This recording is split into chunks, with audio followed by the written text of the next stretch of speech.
How do you think Bryce Harper is going to handle the Philadelphia Heat with his contract? Because it's definitely a different animal than whatever was going on in Washington, D.C. for him up to this point of his career, Al. True. Good point. Philadelphia, New York, Boston, different fan base for sure. Philadelphia, pretty harsh at times, I would say, putting it mildly. Somebody who grew up in New Jersey and is very familiar with that.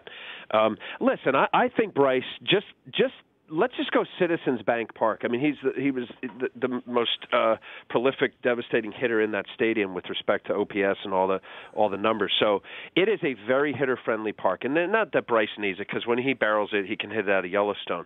But I think Bryce is certainly mentally tough enough.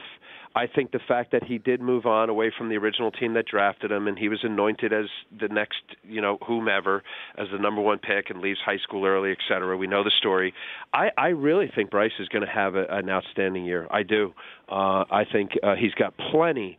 Not that he needs it, but plenty of support around him. I mean, Rhys Hoskins, 34 home runs last year. Real Muto is a guy. I know he was kind of hidden with the Marlins the last few years, but he's going to be really good. Gene Segura, all he does is get 200 hits a year. McCutchen, I certainly don't think he's over the hill. So there's a lot in that lineup. Again, not that Bryce needs a protection per se, but it's a much more difficult lineup to navigate, which in turn not only will it help Bryce Harper and his talent, but everybody in that lineup. The Phillies are going to be really good this year. The Rich Eisen Show, weekdays at noon Eastern on Audience.